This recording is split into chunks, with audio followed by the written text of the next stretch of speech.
భారత రాజ్యాంగ దినోత్సవానికి స్వాగతం. ఈనాడు భారత రాజ్యాంగం డాక్టర్ బిఆర్ అంబేద్కర్ గురించి మనం మాట్లాడుకోబోతున్నాం. ప్రపంచంలోనే భారత రాజ్యాంగం భారత రాజ్యాంగం కొన్ని వేల సంవత్సరాలు భారతదేశంలో మనుస్మృతి తీసుకొచ్చినటువంటి అనేక నియమాలని, అనేకమైనటువంటి సిద్ధాంతాలని త్రోసిపుచ్చి సామ్యవాద భావజాలాన్ని ముందుకు తీసుకొచ్చింది.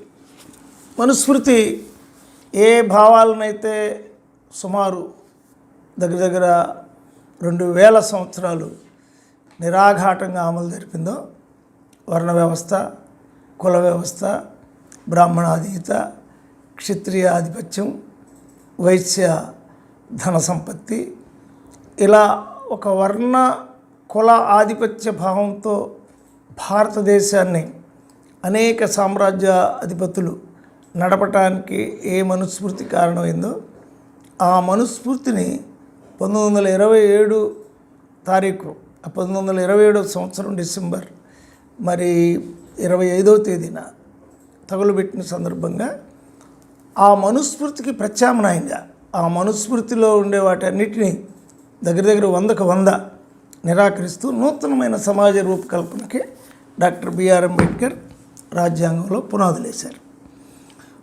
1945వ సంవత్సరం నవంబర్ నెల 26వ తేదీన భారత ప్రజలమైన మేము ఈ భారత రాజ్యాంగాన్ని మాకు మేమే రూపొందించుకొని మాకు మేమే సమర్పించుకున్నాం అనేది శీర్షిక.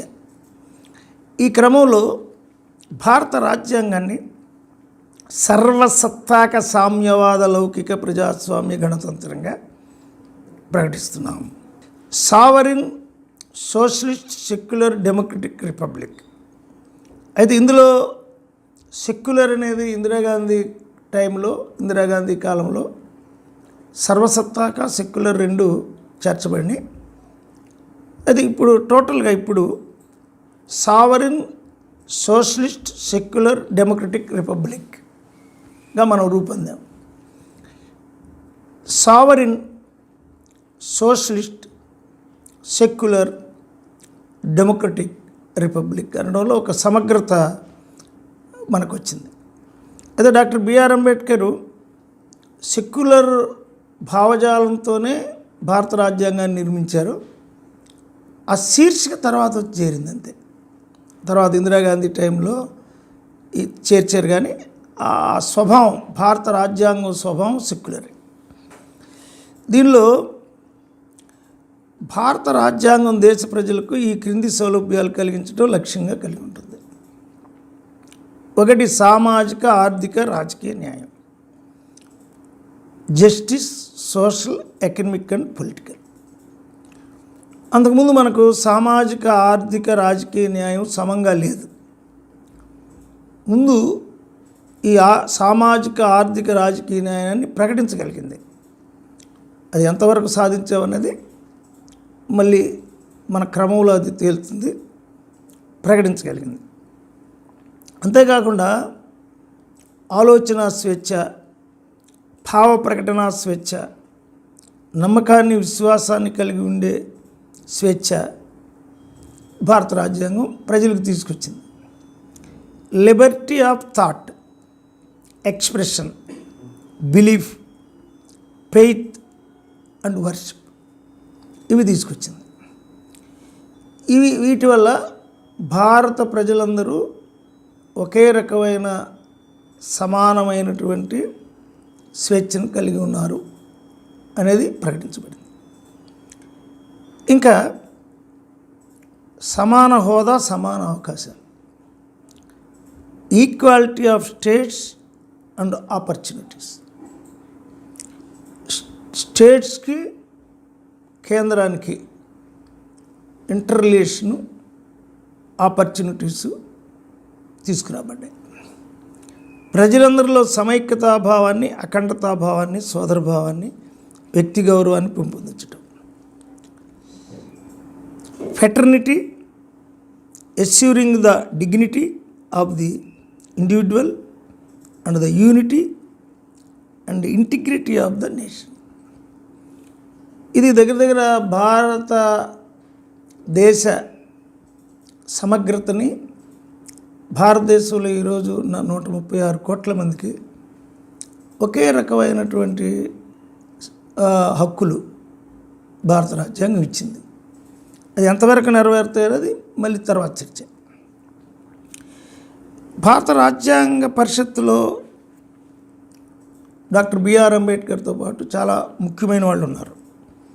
జవహర్లాల్ నెహ్రూ గారు ఉన్నారు, బాబు రాజేంద్ర ప్రసాద్, మౌలానా ఆజాద్, వల్లభాయ్ పటేల్, అల్లాడి కుప్పస్వామి, ఆంధ్రకేసరి టంగుటూరి ప్రకాశం, ఎన్జి రంగా, బాబు జగజ్జీవన్ రామ్, కామరాజ్ నాడర్, ఇలాంటి వాళ్ళు ఎంతోమంది వాళ్ళ సలహాలు ఇచ్చారు. చాలా సుదీర్ఘ డిబేట్స్, ఈ భారత రాజ్యాంగ డిబేట్స్ ఇవి. ఈ డిబేట్స్లో చాలామంది పాల్గొన్నారు. సోషలిస్టుగా మనం ఎలా ఉండాలి, సెక్యులర్గా ఎలా ఉండాలి, డెమోక్రటిక్గా ఎలా ఉండాలి అనే విషయాల్ని ఇందులో చాలా డిబేట్ జరిగింది. ఈ డిబేట్లన్నిటికీ కూడా అంబేద్కరు సరైన సమాధానాలు చెప్పారు.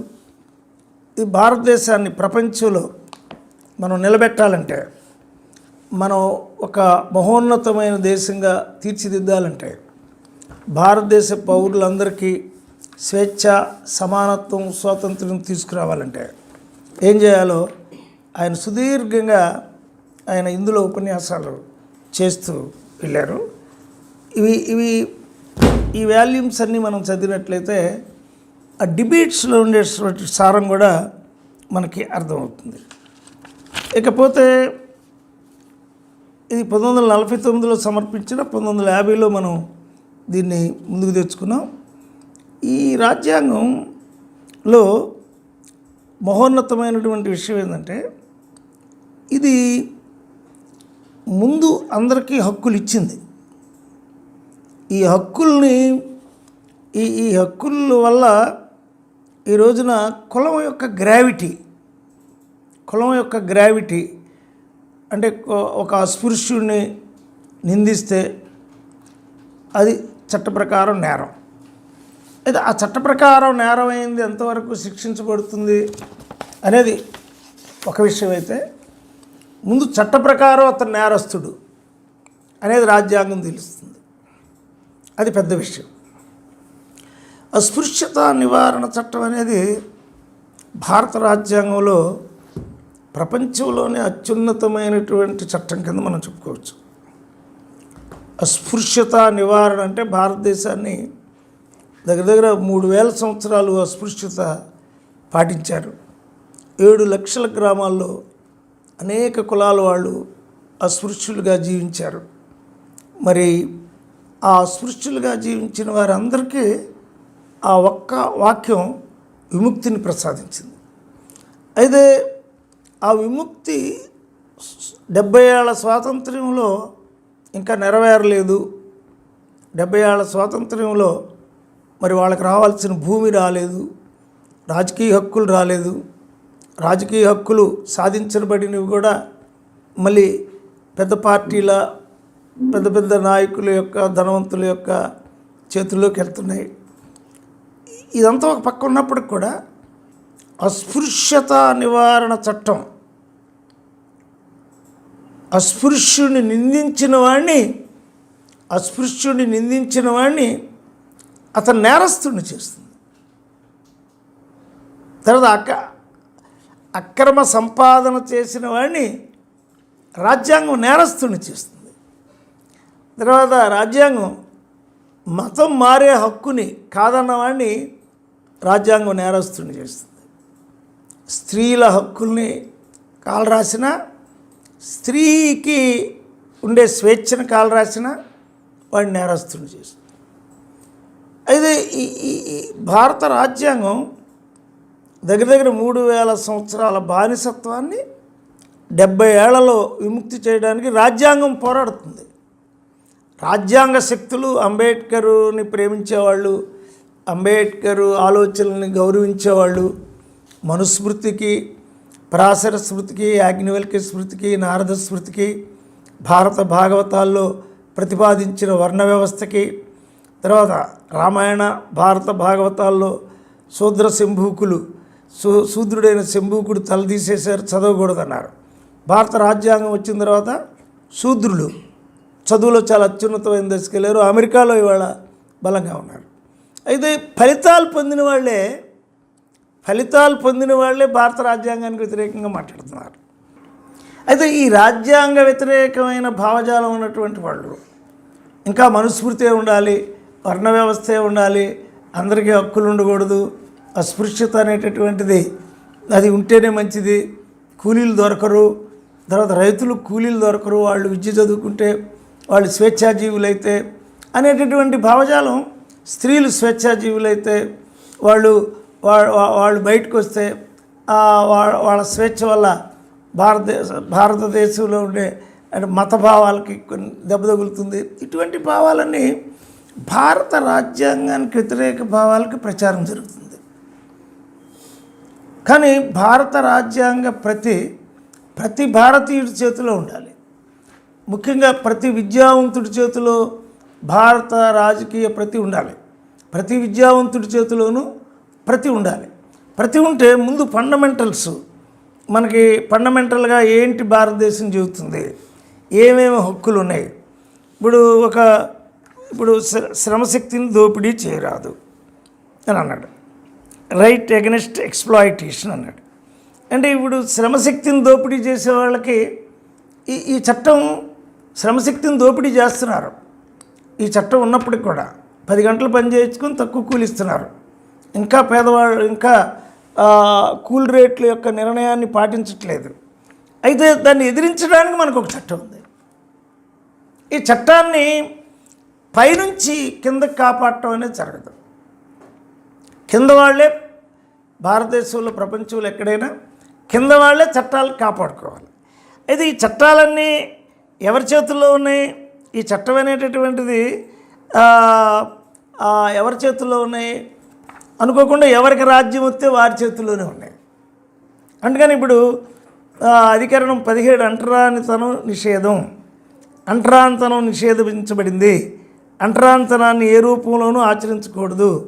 అంటరానితనం పేరుతో ఎవరినైనా తక్కువగా చూస్తే చట్ట ప్రకారం శిక్ష విధించబడుతుంది.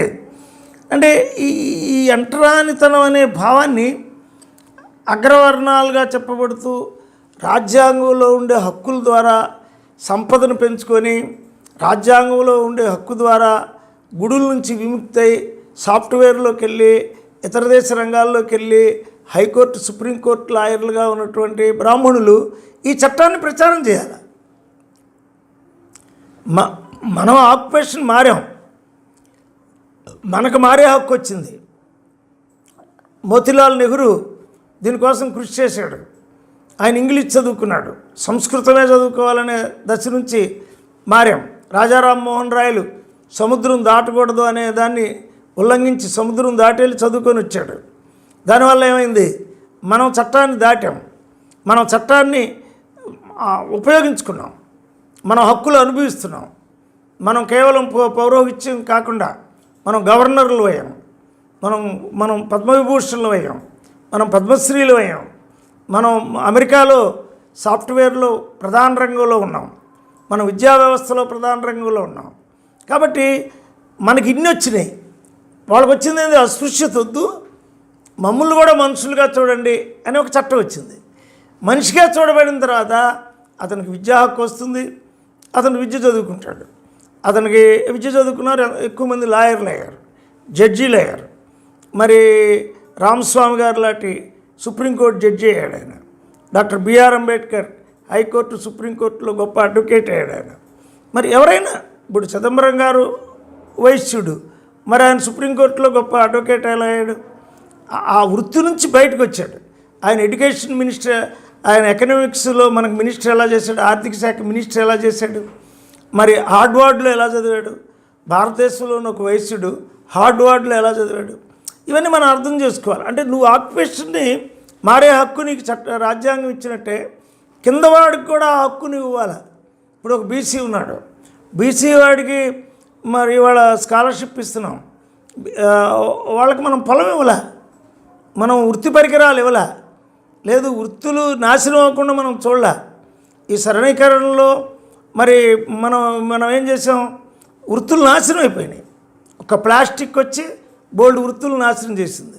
తర్వాత ఉక్కు వచ్చింది, ఉక్కు ఫ్యాక్టరీలు వచ్చినాయి.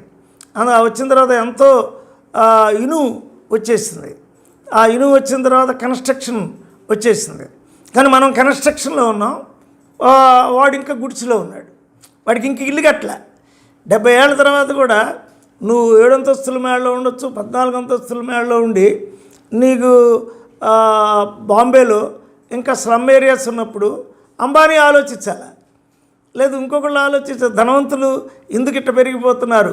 ఒకే రాజ్యాంగంలో ఉన్నటువంటి ఆ రాజ్యాంగాన్ని ఉపయోగించుకున్నటువంటి వాడు నేను వ్యాపారం చేసుకోవచ్చు, వస్తువులు అమ్ముకోవచ్చు, ఇతర దేశాలు మొత్తానికి వస్తువులు అమ్ముకోవచ్చు అనేటటువంటి వాడు జొరబడి భారతదేశంలో ఉండే ఆయిల్ కంపెనీలు కొనేసి, భారతదేశంలో ఉండే పెట్రోల్ కొనేసి, భారతదేశ ప్రభుత్వాన్ని రైల్వే కొనేసి, అదాని అంబానీ అదాని వచ్చేటప్పటికి ఇన్స్టిట్యూషన్సే కొనేసి, ఎడ్యుకేషన్ యూనివర్సిటీలు ఇవన్నీ కొనేసి, అంటే మనం ఆ స్వేచ్ఛను ఎంత దూరం బానిచ్చాం వాళ్ళకి. భారతదేశ వనరులే కొనే దశకు వాళ్ళకి ఇచ్చేసి ఇక్కడ అస్పృశ్యతా నివారణ దగ్గరే మనం వెనకడుతున్నాం. అంటే వాళ్ళు మనం లిబరల్ చేసి సవరణ చట్టాల వల్ల, లిబరలైజేషన్ వల్ల మనం ఏం చేసాం, భారత రాజ్యాంగంలో కొన్ని సవరణలు చేసి భారత రాజకీయాల కోసం, రాజకీయ ఆధిపత్యం కోసం మనం ఏం చేస్తున్నాం, మనం భారతదేశ వనరులు, అందరికి చెందాల్సిన వనరులనే మనం తాకట్టు పెడుతున్నాం. మన దేశం వాళ్ళకి, ఇతర దేశాల వాళ్ళకి, మల్టీనేషనల్ కంపెనీస్కి అయితే ఈ అదానీ గ్రూప్స్కి, మన అంబానీ గ్రూప్స్ కంటే ఎక్కువ అమ్ముతున్నాం. సముద్ర తీరాలు అమ్ముతున్నాం, ఉక్కు గనులు అమ్ముతున్నాం, బొగ్గు గనులు అమ్ముతున్నాం, ఇసుక మేటలు అమ్ముతున్నాం, ఇవన్నీ అమ్ముతున్నాం. అంటే భారత రాజ్యాంగాన్ని అందరూ రక్షించుకోవాలి అంటే ఈ ఫెడరల్ స్ట్రక్చర్లో ఒక రాష్ట్రంలో ఉండేటువంటి వనరులు, ఆంధ్ర రాష్ట్రంలో ఉండేటువంటి వనరులు, అక్కడ ఉండే రాష్ట్రానికి ఆధిపత్యం ఉంది.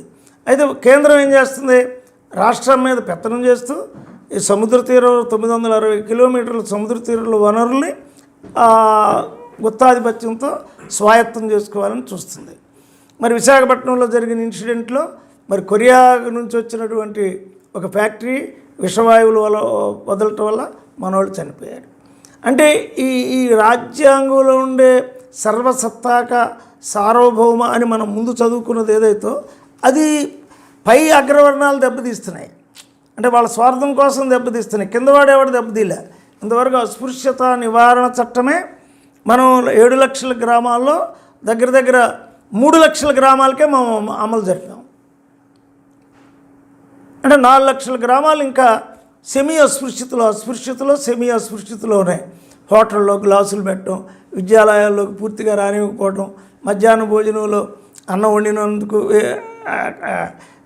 వీళ్ళు అన్నం వండారని వేరే వాళ్ళు తినకపోవడం, పెళ్ళిళ్ళలో భోజనాల్లో కూర్చోకపోవడం, వేరే పెళ్ళిలో అందరూ పెళ్లి చేసుకోవచ్చు. ఒక స్త్రీ పురుషుడు భారతదేశంలో పుట్టిన వాళ్ళందరూ పెళ్ళిళ్ళు చేసుకోవచ్చనే చట్టం ఉంది. అయితే పెళ్ళిళ్ళు చేసుకున్నందుకు చంపటం అంటే మెచ్యూర్ కావట్లా. ఈ రోజున భారతదేశంలో ఎస్సీల దగ్గర ఎస్టీల దగ్గర సంపద ఉంది. సంపద దగ్గర వాళ్ళు ఉన్నారు, సంపద వాళ్ళకి లేదు. ఇవాళ ట్రైబల్ ఏరియాస్ అన్నీ మనం పరిశీలిస్తే ఆల్ ట్రైబల్ ఏరియాస్ కొండలోయల్లో గుట్టల్లో జీవిస్తున్నప్పటికి కూడా వృక్ష సంపద ఉంది, తేనె ఉంది, గ్రెనైట్ సంపద ఉంది. అందుకు ఇతర దేశాలకి మీరు అవి అమ్ముతున్నారు, వాళ్ళని ఎల్లగొడుతున్నారు, వాళ్ళు ప్రవాసులు అవుతున్నారు. అక్కడ వారికి జీవనం రావట్లే, వాళ్ళకి అక్కడ జబ్బులు వస్తున్నాయి. ఆ తేనె లేదు, ఆ చింతపండు లేదు, ఆ కట్టెలు లేవు, ఆ ఔషధాలు లేవు, ఆ ఆకు దొరకదు. దాంతో వాళ్ళు నువ్వు ఇస్తున్న ప్రవాస జీవితంలో నువ్వు ఎక్కడికైతే వాళ్ళని ఎల్లగొట్టావో అక్కడ నువ్వన్నీ కల్పించట్లా. అక్కడ దుమ్ము ధూళి నీ పరిశ్రమకు వచ్చేటటువంటి మురికి నీటి దగ్గర వాళ్ళని పెడుతున్నావు. ఇదంతా భారతదేశాన్ని నిర్మించటమా? భారత రాజ్యాంగాన్ని మీరు ముందుకు తీసుకెళ్తున్నారా? లేదు భారత రాజ్యాంగాన్ని మీ 3-4 వర్ణాలే ఉపయోగించుకోవడానికి మనుస్మృతిని మళ్ళీ తేవాలనే భావంలో ఉన్నారా? అలా తెస్తే మీకే నష్టం కదా. రిమైనింగ్ 22% దళితులు, 16.7% ఎస్సీలు, 7% ఎస్సీలు, ఎస్టీలు, మరి 12 ముస్లింలు ఎంత ప్రొడక్టివ్ పీపుల్. ఇవాళ ఆటోమొబైల్ తీసుకొచ్చారు. ఆటోమొబైల్లో క్షత్రియులు వచ్చారా, బ్రాహ్మణులు వచ్చారా, వయసులు వచ్చారా? నీకు భారతదేశంలో ఉన్న కార్లు మొత్తం అమ్మేది వయసులు, దాన్ని రిపేర్ చేసేది ఎవరు? దాని ఆటోమొబైల్ సెంటర్స్ నీకు ఆ కారులో ఉండే పరికరాలు ఎన్ని, ఆ పరికరాల్లో ఉండేటువంటిది ఒక ఊడిపోద్ది, ఒక చిన్న బోల్ట్ పోద్ది, దాని లోనకి జొరబడి చేసేది ఎవడు? మనకి ముస్లింలోకి వెళ్ళిన వాళ్ళు ఆటోమొబైల్ రంగంలో ఉన్నారు. మరి ఆటోమొబైల్ రంగాన్ని మీరు ఉద్దీపనం చేస్తున్నారా? వాళ్ళు మతపరంగానే చూస్తున్నారు. అందుకని బోల్డ్ ఫుడ్, అనేకమైన ఫుడ్ వెరైటీస్ సిక్కులు తీసుకొచ్చారు. సిక్కులు హర్యానాలో గోధుమలు బాగా పండించారు. మనకి ఢిల్లీ మొత్తం సిక్కు ప్రభావంతోనే ఉంది. రోటీలు తీసుకొచ్చారు, సబ్జా తీసుకొచ్చారు, తర్వాత పుల్కా తీసుకొచ్చారు, అనేక ఎక్కడికెక్కడ తయారు చేసుకొని తినే మొబైల్ నేచర్ తీసుకొచ్చారు, ఆహారానికి మొబిలిటీని తీసుకొచ్చారు. ఇతర దేశాలకు వెళ్ళడానికి భయపడకుండా నేను ఎక్కడికి వెళ్ళినా సిక్కులే కనపడేవాడు. మరి ఆ సిక్కుల్లో నిన్ను అందులో ఉండే కంటెంట్ని సార్వత్రికం చేశారా? వాళ్ళ పంజాబీ డ్రెస్ ఒకటి తీసుకున్నావు, లేదు వాళ్ళ క్రికెట్లో ఉండే బాగా ఆడేవాడు ఉంటే ఒకటి తీసుకున్నావు. కానీ వాళ్ళని రాజ్యాంగపరంగా వాళ్ళకుండే స్కిల్స్ని, వాళ్ళకుండే సామర్థ్యాన్ని మనం సార్వత్రికతం చేసామా? అక్కడ అస్పృశ్యత తక్కువగా ఉంది. మరి రాజస్థాన్లో అస్పృశ్యత ఎక్కువ ఎందుకు ఉంది? మధ్యప్రదేశ్లో బీజేపీ ఉన్న దగ్గర అస్పృశ్యత ఎందుకు ఎక్కువ ఉంది? ఇవాళ మళ్ళీ తెలంగాణలో కూడా అస్పృశ్యత పెరిగేటట్టుంది. దుబ్బాకులు ఇవాళ అస్పృశ్యత మళ్ళీ పెరగడానికి ఎక్కువ స్కోప్ వచ్చేసింది. ముస్లిం వ్యతిరేకతలు తీసుకొస్తున్నారు. అంటే సామరస్యాన్ని తీసుకొస్తున్నారా? శాంతిని తీసుకొస్తున్నారా? స్వేచ్ఛను తీసుకొస్తున్నారా? సౌభాతృత్వాన్ని తీసుకొస్తున్నారా? రాజ్యాంగాన్ని రక్షిస్తున్నారా? రాజ్యాంగేతర వల్ల మీకు నష్టం. ఈ రోజున మీరు ఎంత కాదన్నా హైదరాబాద్ మొత్తంలో 80% మంది ముస్లింలు చేసినటువంటి పలావ్ బిర్యానీ తింటారు. తప్పే ఉంది? ముస్లింలు చేసిన బిర్యానీ తింటే తప్పే ఉంది? మంచి ఆహారం, ఒక నేతితో మరి సూపాన్ని కలిపి, మాంసాన్ని కలిపి, నవధాన్యాలు కలిపి ఫ్లేవర్స్గా నీకు ఆహారం ఇచ్చాడు. దానివల్ల మొన్న ఏమైంది? కరోనాలో ప్రోటీన్ ఫుడ్ మనం తిని ప్రొటెక్ట్ అయ్యాం.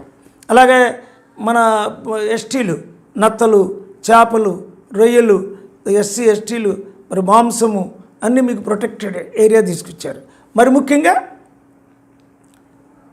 పుట్టగొడుగులు, మరి బీసీలు చేపలు తోడితే మనం ఎగుమతి చేస్తున్నాం. అంటే వీళ్ళందరినీ మనం ఎమోషనలైజ్ చేసి వాళ్ళ వృత్తులని పారిశ్రామీకరించి మనం డెవలప్ చేస్తున్నామా? అది భారత రాజ్యాంగం రోజు మనం ఆలోచించాలి. ఒకవేళ మనకి ఇచ్చిన ఓటు హక్కుని మనం త్రైవర్ణాలకి లేదు చాతుర్వర్ణ్యంలో ఉన్న భూస్వాములకే ఇవ్వటం వల్ల మన హక్కుల్ని మనం కోల్పోతున్నామా? డాక్టర్ బిఆర్ అంబేద్కర్ అందుకే పార్టీ పెట్టాడా? 1936లో ఆయన పార్టీ పెట్టాడా? పార్టీ పెట్టి ఏం చేశాడు ఆయన? 1936లో ఏం చేశాడు పార్టీ పెట్టి? మన చట్టాలు నెరవేరాలంటే మన ఓటు మనం వేసుకోవాలని చెప్పి ఆయన రాజకీయ పార్టీ పెట్టే హక్కు కూడా ఇచ్చాడు. రాజకీయ పార్టీ ధనవంతులే పెట్టాల్సిన అవసరం లేదు, బ్రాహ్మణులే పెట్టాల్సిన అవసరం లేదు. అంటే భారత రాజ్యాంగంలో నీకు అన్ని హక్కులు ఇచ్చాడు.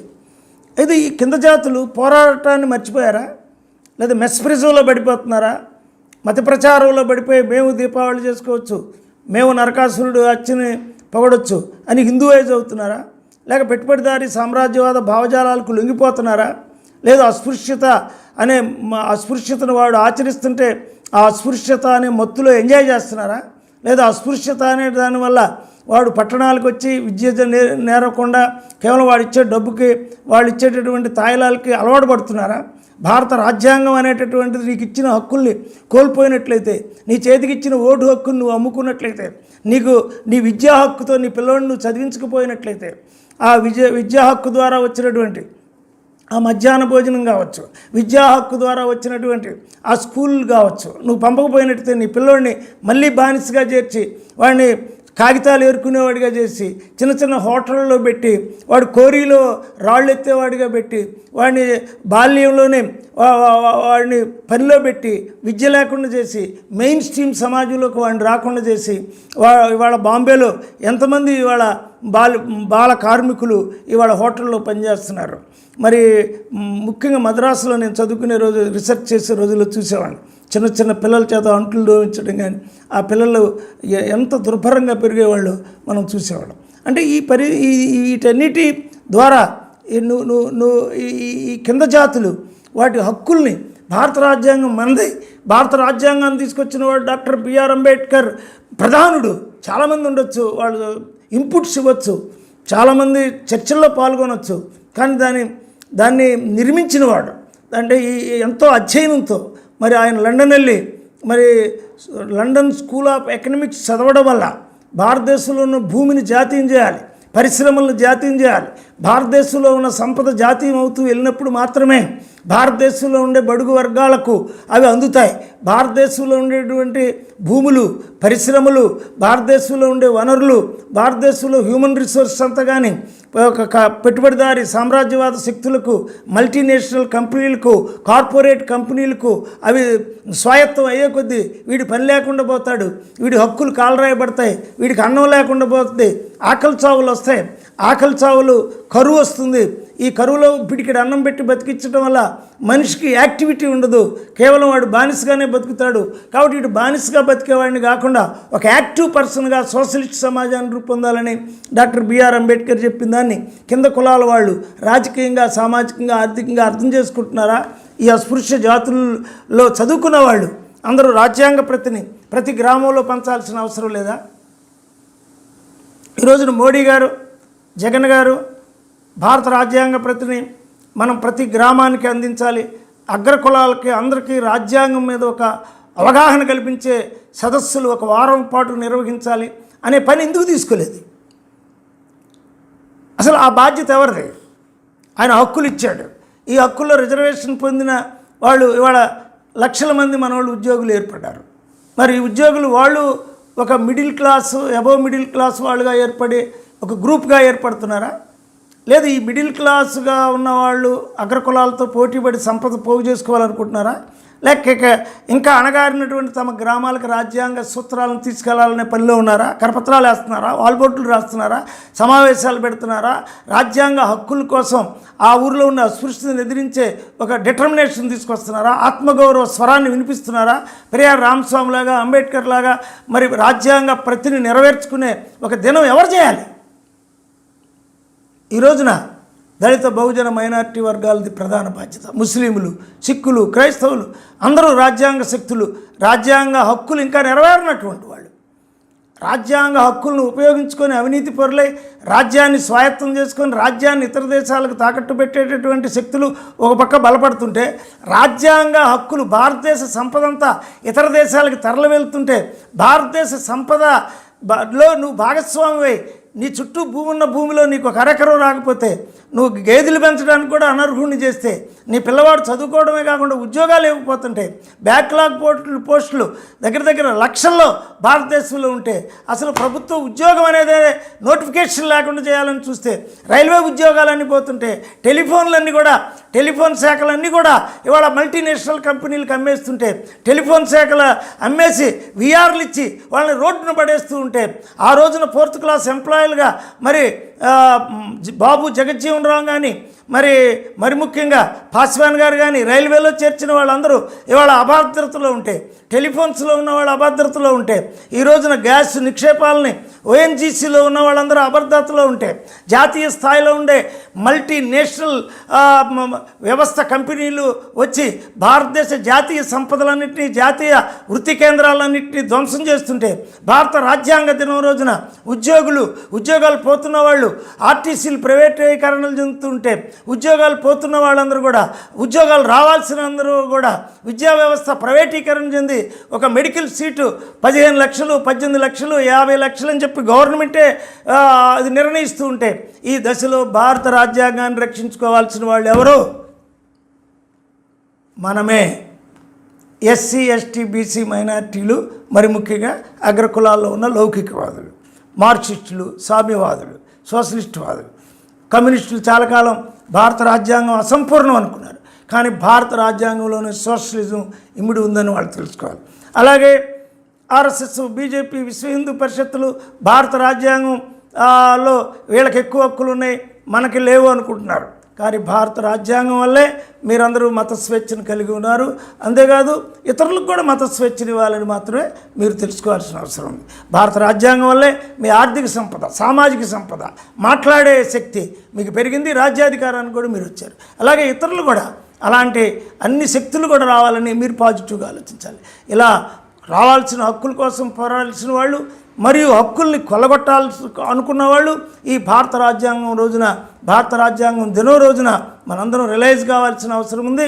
మరి ముఖ్యంగా రిజర్వేషన్లో అటు బీసీ, ఎస్సీ, ఎస్టీ, మైనార్టీ నుంచి రిజర్వేషన్ పొందిన వాళ్ళందరూ కూడా మళ్ళీ రిమైనింగ్ పీపుల్ కోసం భారత రాజ్యాంగ ప్రతి ఒక్కరికి పెంచి స్త్రీలని, యువకుల్ని, తర్వాత మరి ముఖ్యంగా శ్రామికుల్ని అందరిని ఉత్తేజపరిచి భారత రాజ్యాంగం ప్రకారం కనీసం ఇంకొక 50 ఏళ్లలోనైనా ఒక సమసమాజ రూపకల్పనకి మనందరం కృషి చేయడం కోసం కంకణబద్ధులం కావాలి. మన రాజ్యాధికార దిశగా మనం నడిచినప్పుడు మాత్రమే రాజ్యాంగ రక్షణ రాజ్యాధికారంలో ఉందనే భావన కూడా మనం ముందుకు తీసుకెళ్ళినప్పుడు మాత్రమే భారత రాజ్యాంగ దినంలో ఉండేటువంటి మహోన్నతమైన ఆశయాలు నెరవేరుతాయని మీ అందరికీ ప్రకటిస్తూ